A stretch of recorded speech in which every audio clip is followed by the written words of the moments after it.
अस्सलामुअलैकुम, this is Mohammad Tayyab. आज हम बायोएनर्जेटिक का लेक्चर नंबर 7 डिस्कस करेंगे।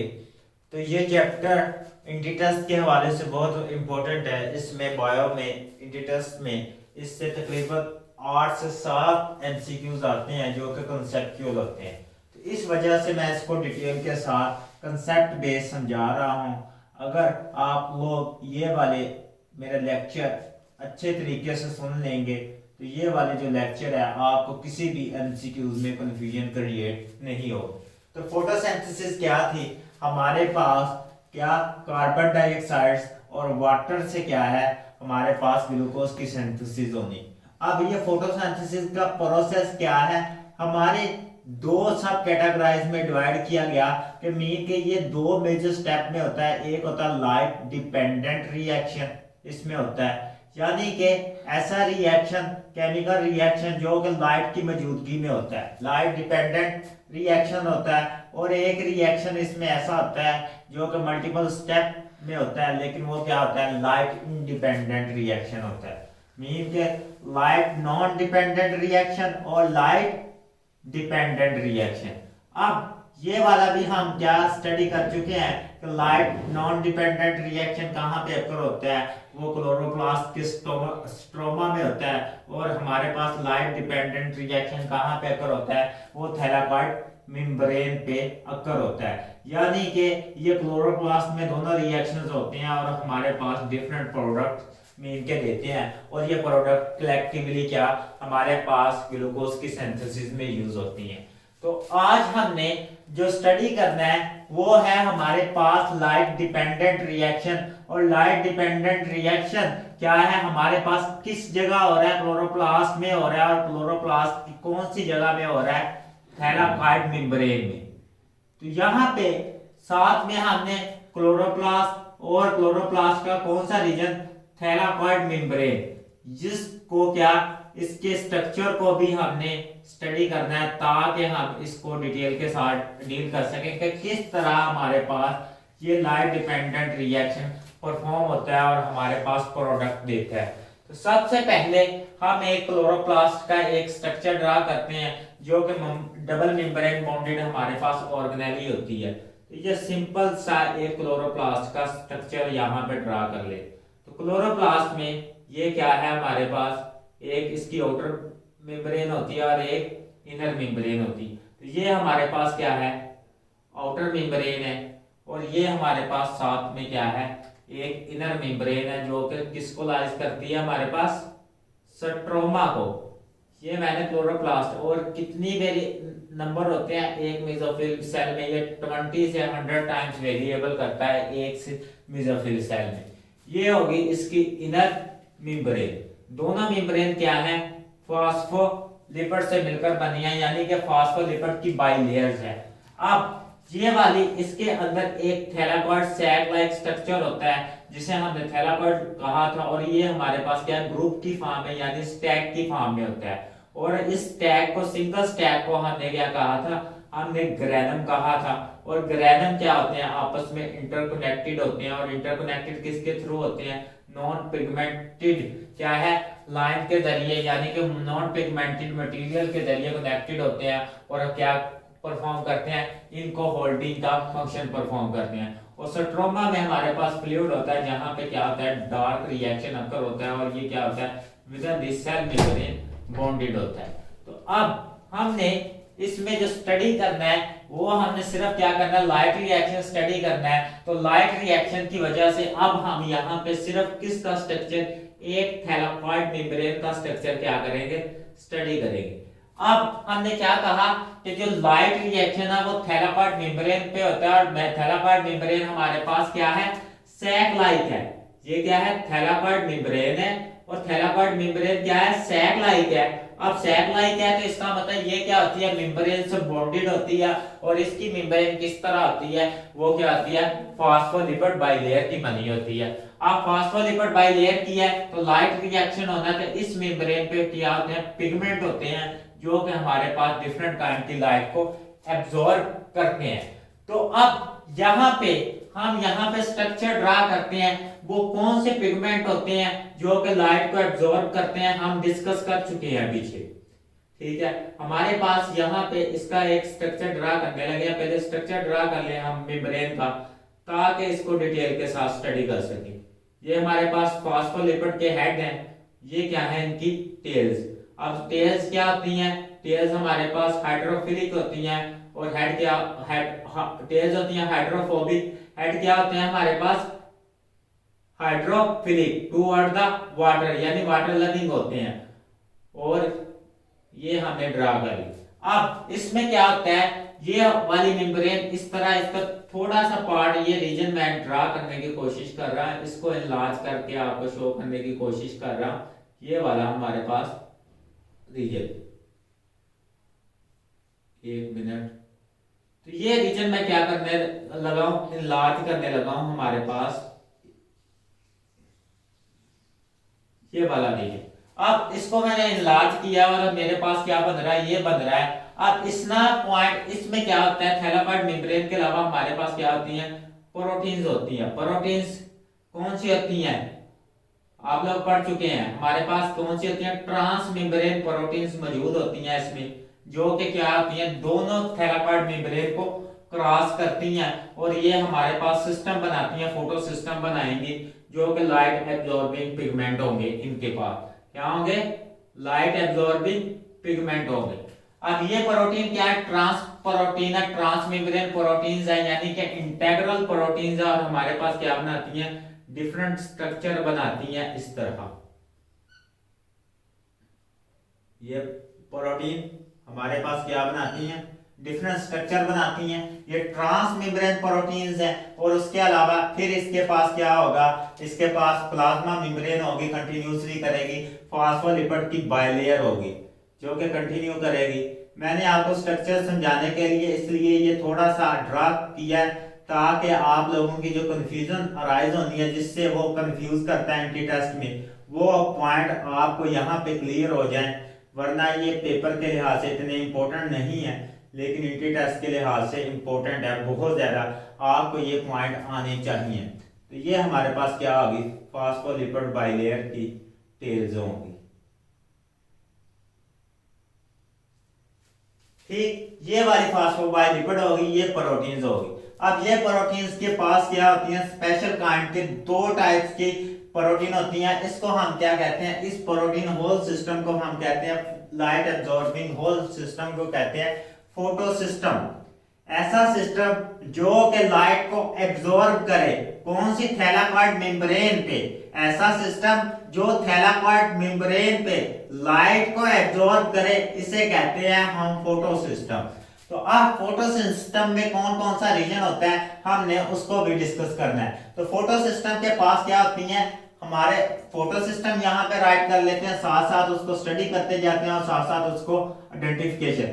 लाइट अब्सॉर्बिंग सिस्टम को क्या कहते हैं, फोटो सिस्टम। और ये फोटो सिस्टम क्या है, डिफरेंट काइंड की प्रोटीन से मिलकर बना होता है, उसको वन बाय वन स्टडी करते हैं। तो सबसे पहले इसके पास होती है एनर्जी हार्वेस्टिंग प्रोटीन। क्या होती है, एनर्जी हार्वेस्टिंग प्रोटीन्स होती हैं, और वो क्या होती हैं, यहाँ पे प्रेजेंट होती हैं। क्या यहाँ पे प्रेजेंट होती हैं, और उसकी दो टाइप्स होती हैं, उसको भी हम स्टडी कर लेते हैं कि वो कौन कौन सी टाइप्स होती हैं। तो ये क्या होगी, हमारे पास कैटेगराइज होगी energy harvesting protein, energy harvesting. अब एनर्जी हार्वेस्टिंग प्रोटीन्स हैं, ये कौन कौन सी होती हैं, हमारे पास दो टाइप्स की होती हैं। एक होती हैं कैरोटीनॉइड्स, और दूसरी होती हैं हमारे पास क्लोरोफिल बी। कौन सी होती हैं, क्लोरोफिल बी। ये वाली हमारे पास क्या होती है, एनर्जी हार्वेस्टिंग प्रोटीन कौन कौन सी होती हैं। एक तो हमारे पास कैरोटीनॉइड्स होती हैं, और हमारे पास कैरोटीनॉइड्स में क्या आ जाता है, कैरोटीन्स आ जाती हैं, और क्लोरोफिल कैरोटीनॉइड्स और ज़ैंथोफिल्स आ जाते हैं। और ये क्या होती है, साथ में इसके पास क्लोरोफिल बी होता है, और लाइट क्या होती है, यहाँ पे फॉल करती है, और इसको एब्जॉर्ब किया जाता है। ये वाली हमारे पास पोर्शन लाइट का एब्जॉर्ब कर।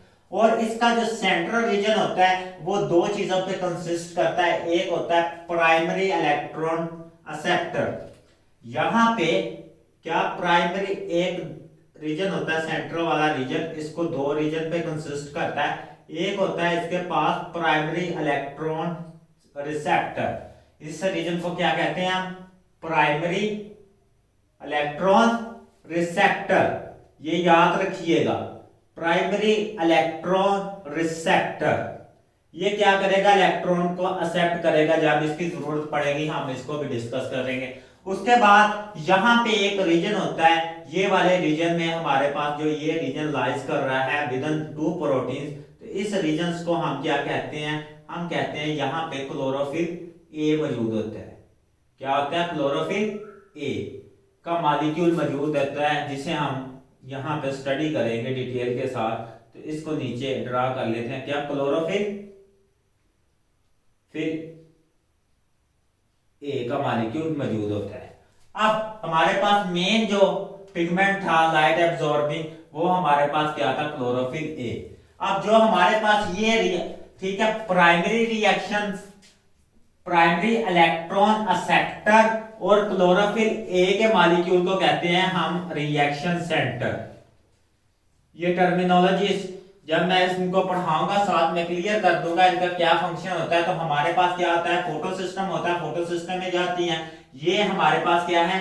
एनर्जी हार्वेस्टिंग मॉलिक्यूल है, ई, ठीक है, H M, energy harvesting molecules हैं, ठीक है। और साथ में क्या है हमारे पास फोटो सिस्टम में होता है? Reaction centre. और रिएक्शन सेंटर किस पे कंसिस्ट करता है? हमारे पास दो सब कैटेगराइज में कंसिस्ट करता है। पहली रिएक्शन सेंटर की क्या टाइप है हमारे पास? Reaction center RC consist on two. एक उसमें क्या होता है? प्राइमरी इलेक्ट्रॉन रिसेप्टर होता है, पीईआर। और दूसरा हमारे पास क्या होता है? प्राइमरी इलेक्ट्रॉन रिसेप्टर इसको कहते हैं। और दूसरा क्या होता है? इसके पास क्लोरोफिल ए होता है, क्लोरोफिल ए। अब दूसरा हमारे पास क्या है? एनर्जी हार्वेस्टिंग मॉलिक्यूल, यानी E H M, energy harvesting molecule photosystem का। तो इसके पास कौन कौन सी होती है हमारे पास? इसमें क्लोरोफिल भी, क्लोरोफिल ए और बी दोनों इंक्लूड होते हैं। क्लोरोफिल ए बी दोनों इंक्लूड होते हैं, क्योंकि ये भी एनर्जी क्या करते हैं? हार्वेस्ट करता है। क्लोरोफिल ए भी करता है, क्लोरोफिल बी भी करता है। और उसके अलावा कैरोटीनॉइड्स, कैरोटीनॉइड्स में आप पढ़ चुके हैं कि हमारे पास कैरोटीनॉइड्स की दो टाइप्स हैं, वो हैं ज़ैंथोफिल्स और कौन सी? कैरोटीन। तो ये दोनों मौजूद होते हैं। अब लाइट क्या करेगी? यहाँ पे फॉल करेगी और लाइट को क्या करेंगे? ये एब्जॉर्ब करेंगे और किसके पास? क्लोरोफिल ए के पास मुंतकिल होगी। मीन के लाइट क्या है? कैरोटीन एब्जॉर्ब करेंगी, कैरोटीन एब्जॉर्ब कर रही है, वो किसको दे रही है? क्लोरोफिल बी को देगी। और क्लोरोफिल बी किसको देगा? आगे ट्रांसफर करेगा हमारे पास क्लोरोफिल ए को। और क्लोरोफिल ए किसको क्या करेगा? इस लाइट एनर्जी को क्लोरोफिल ए इस लाइट एनर्जी को रिएक्शन सेंटर की मदद से क्या करेगा? आगे केमिकल एनर्जी में कन्वर्ट कर देगा। क्या करेगा? केमिकल एनर्जी में कन्वर्ट कर देगा। इसको हम डिस्कस करेंगे किस तरह ये केमिकल एनर्जी में कन्वर्ट होती है। तो ये प्रोसेस कैरोटीन ने जितनी लाइट, कैरोटीनॉइड्स ने जितनी लाइट अब्सॉर्ब की, वो किसके पास ट्रेवल करती गई? वो क्लोरोफिल बी के पास गई। क्लोरोफिल बी ने खुद की भी लाइट अब्सॉर्ब की और क्या किया? इसकी भी कलेक्ट की और वो क्या की? क्लोरोफिल ए तक। और क्लोरोफिल ए ने खुद की लाइट भी एब्जॉर्ब की और किसकी? ये वाली पिछली जितनी कलेक्शन थी उस लाइट को भी कलेक्ट किया और किसमें कन्वर्ट कर दिया? केमिकल एनर्जी में। नेक्स्ट होता है, इसको हम क्या कहते हैं? Photo system. तो हमारे पास जो पहला फोटो सिस्टम होता है वो होता है फोटो सिस्टम 2, ठीक है।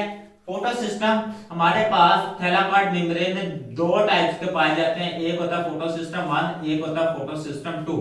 अब फोटो सिस्टम 1 जो इंटरकनेक्टेड होता है दूसरे फोटो सिस्टम में, तो इसमें हमारे पास इलेक्ट्रॉन कैरियर्स आते हैं और इलेक्ट्रॉन कैरियर्स को हम यहाँ पे ड्रा कर लेते हैं। तो हमारे पास जो पहला इलेक्ट्रॉन कैरियर है यहाँ पे मौजूद होता है, उसको ड्रा कर लेते हैं, जिसको हम क्या कहते हैं? प्लास्टोकोयानिन, ठीक है। तो यहाँ पे एक छोटा सा इलेक्ट्रॉन कैरियर ड्रा कर लेते हैं, इसको कहते हैं प्लास्टोकोयानिन। इसको पी के साथ, पी क्यू के साथ रिप्रेजेंट करते हैं। और फिर हमारे पास क्या है? सेल मेम्ब्रेन स्टार्ट होती है। और सेल मेम्ब्रेन के क्या होते हैं हमारे पास? फास्फोलिपिड की लेयर होती है और हमारे पास क्या होते हैं, मॉलिक्यूल्स होते हैं। अब ये वाले दोबारा प्लास्टोक्वानिन के बाद आता है एक मॉलिक्यूल हमारे पास साइटोक्रोम। क्या आता है, साइटोक्रोम। साइटोक्रोम हमारे पास कौन सी प्रोटीन होती है, ये हमारे पास प्रोटीन होती है और ये आयरन कंटेनिंग प्रोटीन होती है। ये यहाँ पे 2 साइटोक्रोम्स हमारे पास मौजूद होते हैं। तो ये क्या है हमारे पास, साइटोक्रोम। ठीक, साइटोक्रोम हमारे पास माइटोकॉन्ड्रिया में भी होता है और क्या हमारे पास क्लोरोप्लास्ट में भी होता है। तो इस वजह से ये वर्ड पे मोर, ठीक है, मोर अबंडेंट प्रोटीन की एक टाइप है। इस वजह से साइटोक्रोम क्या है हमारे पास, एमसीक्यूज आ जाता है, मोर abundant type of protein is cytochrome. Next cytochrome के बाद हमारे पास क्या होता है, प्लास्टोसायानिन होता है। हमारे पास फास्फोलिपिड बाइलेयर कंटिन्यू होती है और क्या होती है आगे हमारे पास 2 मॉलिक्यूल। फिर ड्रा कर लेते हैं फास्फोबाइलिपिड के 2 मॉलिक्यूल। यहां पे हमारे पास फास्फोबाइलिपिड आ गया। अब ये स्ट्रक्चर आप लोगों ने, अगर आपको ये स्ट्रक्चर की समझ लग गई तो आपका जो कंसेप्ट है वो सारा क्लियर हो जाए। फिर हमारे पास क्या आता है, साइटोक्रोम आता है और साइटोक्रोम के बाद हमारे पास क्या आता है, प्लास्टोसायानिन आता है, एक प्रोटीन है। ये हमारे पास क्या है, कॉपर कंटेनिंग प्रोटीन है। ये कौन सी है, साइटोक्रोम हमारे पास आयरन कंटेनिंग प्रोटीन थी, लेकिन प्लास्टोसायानिन हमारे पास कौन सी है, ये कॉपर कंटेनिंग प्रोटीन है और इसकी वजह से प्लास्टोसायानिन का ब्लू कलर होता है। ये कौन सी है हमारे पास, प्लास्टोसायानिन। तो पीसी ये कॉपर कंटेनिंग हमारे पास प्रोटीन आ गई। अब इस प्रोटीन के बाद हमारे पास दोबारा एक क्या होता है, फास्फोलिपिड बाइलेयर कंटिन्यू होती है और फास्फोलिपिड बाइलेयर क्या है, इस तरह कंटिन्यू होती है। और दूसरा हमारे पास क्या आ जाता है, एक फोटोसिस्टम आ जाता है, उसको भी हम यहाँ पे डिस्कस करेंगे क्योंकि लाइट रिएक्शंस में 2 फोटोसिस्टम यूटिलाइज होते हैं। इस वजह से मैंने उनकी डिटेल यहाँ पे डिस्कस करनी है। अब क्या है, फिर प्लास्टोसायानिन है और प्लास्टोसायानिन के बाद क्या होता है, एक दूसरा फोटोसिस्टम आता है जिसे हम क्या कहते हैं, फोटोसिस्टम 2 आता है। और ये भी क्या होता है, इसका स्ट्रक्चर भी फोटोसिस्टम 1 की तरह होता है। और क्या होता है, ये भी रिएक्शन सेंटर पे कंसिस्ट करेगा और क्या होगा हमारे पास, ये रिएक्शन सेंटर पे कंसिस्ट करेगा और इसके बाद इसके पास प्राइमरी इलेक्ट्रॉन रिसेप्टर होगा और क्या होगा, क्लोरोफिल ए के मॉलिक्यूल्स मौजूद होंगे जो कि लाइट को एक्सेप्ट करेंगे। ये क्या हो गया हमारे पास, कैरोटीन्स होंगी यहाँ पे और यहाँ पे हमारे पास क्या होंगे, साथ में क्लोरोफिल बी होगा जो कि एनर्जी हार्वेस्टिंग के तौर पे हमारे पास एक्ट करेंगे। तो हमारे पास हम क्लोरोफिल बी को ग्रीन के साथ रिप्रेजेंट यहाँ पे कर देते हैं। अब ये क्या करेंगे, लाइट को दोबारा अब्जॉर्ब करेंगे और क्या करेंगे, क्लोरोफिल ए के पास पहुंचा देंगे। अब हम इनके 1 बाय 1 अब यहाँ पे फंक्शन को स्टडी करते हैं ताकि हम इनके स्ट्रक्चर को तो देख लिया और ये वर्क किस तरह करती है उसको हम ड्रा करने की कोशिश करते हैं ताकि हम इसके जो स्ट्रक्चर को साथ साथ इसके फंक्शन के साथ रिलेट कर सकें। तो सबसे पहले क्या है कि ये वाला जो रीजन है आप लोग अंडरस्टैंड कर लें कि हमारे पास ये वाला जो रीजन है वो है साइटोप्लाज्मिक रीजन। क्या है, साइटोप्लाज्मिक रीजन है। पहले इस रीजन को फोकस कर लें ताकि आपके लोगों की कंफ्यूजन ना हो।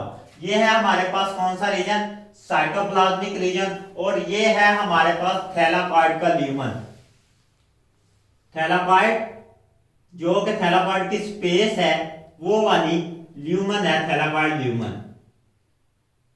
अब सबसे पहले क्या होगा, लाइट आके स्ट्राइक करेगी फोटोसिस्टम 2 पे और फोटोसिस्टम 2 की प्रॉपर्टीज है, ये कौन सी लाइट एब्जॉर्ब करता है, तो ये 680 नैनोमीटर वाली लाइट एब्जॉर्ब करता है।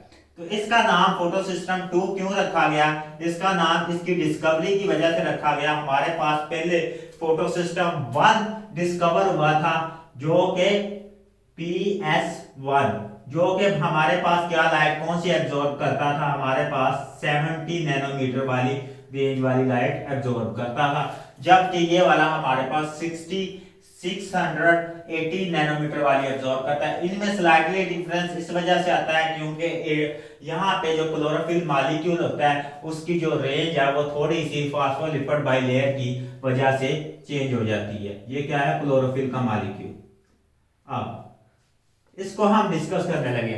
अब ये क्या है, हमारे पास है साइटोप्लाज्मिक और ये थैलाकॉइड ल्यूमन है। ये क्या है, हमारे पास साइटोप्लाज्मिक रीजन है, यानी कि हमारे पास जो स्ट्रोमा का रीजन है उसको रिप्रेजेंट कर रहा है।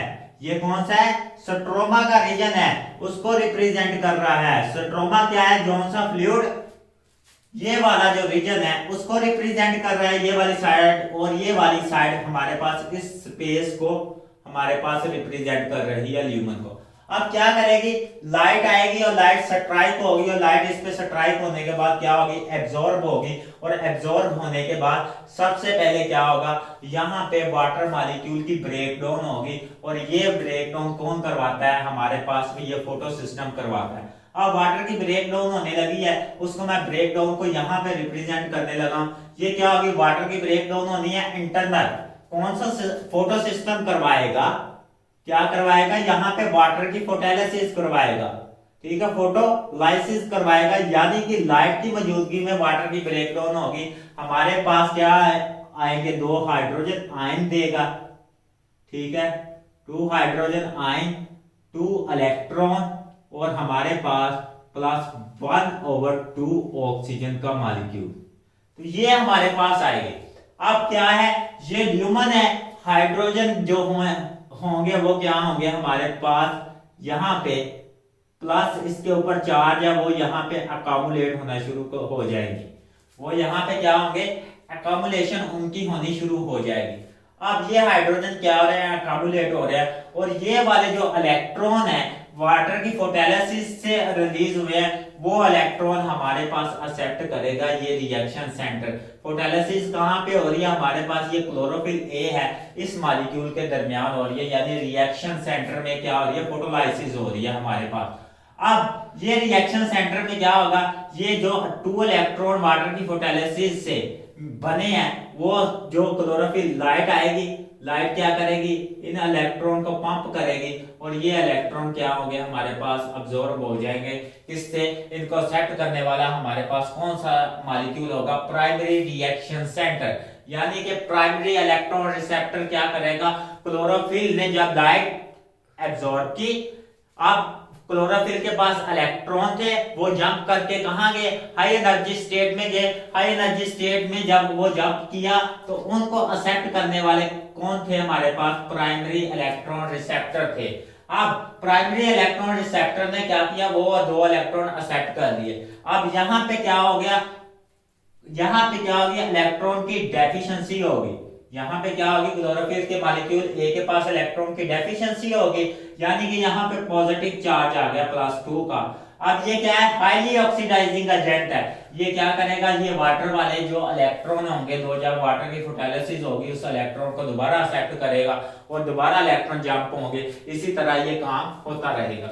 अब ये हाई एनर्जी इलेक्ट्रॉन्स क्या है, प्राइमरी रिएक्शन सेंटर से क्या होते हैं, ट्रेवल होते हैं और किसके पास आते हैं, ये प्लास्ट ऑफ आयोडीन कैरियर के पास आते हैं। उसके बाद ये वाले जो इलेक्ट्रॉन होते हैं high energy plastic iodine acceptor carrier के बाद ये ट्रेवल करते हैं हमारे पास क्या, साइटोक्रोम के पास। किसके पास, साइटोक्रोम के पास।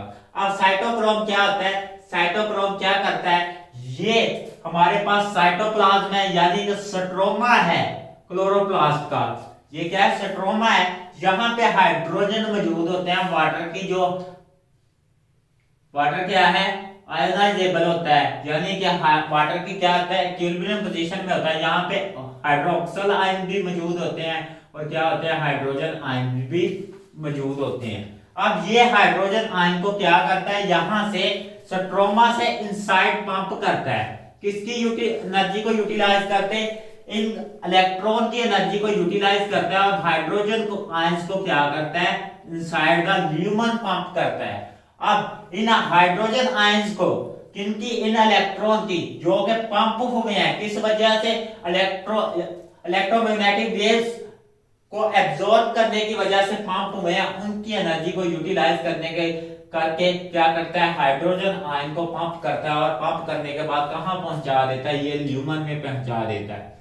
अब हाइड्रोजन कंसंट्रेशन ल्यूमन में, थैलाकॉइड मेम्ब्रेन के ल्यूमन में इंक्रीज होने की वजह से क्या होती है, इसकी पीएच इंक्रीज हो जाती है और इसकी पीएच तकरीबन होती है 4, यानी कि हमारे पास इनसाइड द ल्यूमन पीएच 4 होती है और जबकि स्ट्रोमा के फ्लूइड में ऑलमोस्ट पीएच क्या होती है, 8 होती है, क्योंकि यहाँ हाइड्रोजन की कंसंट्रेशन कम है और ये continuously against the concentration gradient pump हो रहा है और वो एनर्जी कहां से डिराइव हो रही है, हमारे पास ये वाले इलेक्ट्रॉन से, ठीक है, जो कि पंप की। अब ये इलेक्ट्रॉन दोबारा दूसरे कैरियर्स के पास जाता है और ये क्या करता है, ये प्लास्टोक्वानिन के पास जाएगा और प्लास्टोक्वानिन के पास जाने के बाद ये क्या करेगा, हमारे पास ये इलेक्ट्रॉन दोबारा क्या करेगा, हमारे पास किसके पास जाएगा, इस कैरियर के पास जाएगा और यहाँ पे जाके इलेक्ट्रॉन पहुंचेगा रिएक्शन सेंटर 2 में। अब रिएक्शन सेंटर 2 में फोटोलिसिस का प्रोसेस नहीं होता। अब ये क्या करता है, रिएक्शन सेंटर 2 हमारे पास दोबारा क्या करता है, 70 नैनोमीटर की क्या करता है, रेडिएशंस को एब्जॉर्ब करता है और क्या करता है, इसको दोबारा पंप करता है और ये दोबारा पंप होने के बाद ये क्या करता है, हमारे पास प्राइमरी इलेक्ट्रॉन रिसेप्टर के पास जाता है। प्राइमरी इलेक्ट्रॉन रिसेप्टर के पास क्या, इसके बाद ये हमारे पास अगली प्रोटीन कैरियर के पास जाता है, हम उसको भी ड्रा कर लेते हैं।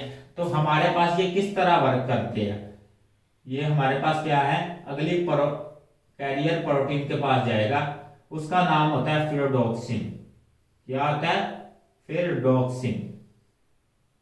तो उसको हम वो प्रोटीन यहाँ पे रिप्रेजेंट करते हैं FQ, ठीक है, वो क्या है, हमारे पास फेरोडोक्सिन है प्रोटीन, FQ से उसको रिप्रेजेंट करते हैं। वो प्रोटीन के पास जाएगा और उसके बाद ये प्रोटीन के बाद इलेक्ट्रॉन मूव करता है, ठीक है, 2 इलेक्ट्रॉन, ये भी इलेक्ट्रॉन कैरियर है और इसके बाद इसके आगे फिर एक प्रोटीन होती है, एंजाइम होता है, जहां पे उसे कहते हैं NADPH रिडक्टेज।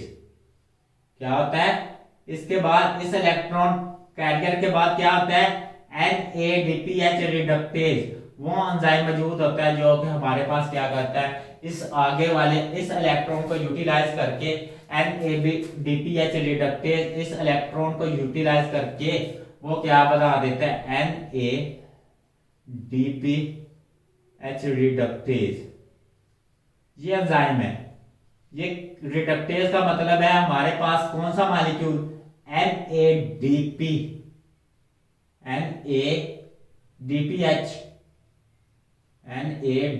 को, ठीक है, पॉजिटिव को क्या करेगा, ये रिड्यूस करेगा, कौन से इलेक्ट्रॉन यूटिलाइज करके, ये वाले कैरियर से इलेक्ट्रॉन लेगा, एनर्जी रिच इलेक्ट्रॉन लेगा, इसको यूटिलाइज करेगा और हमारे पास क्या होंगे, हाइड्रोजन आयंस होंगे 2।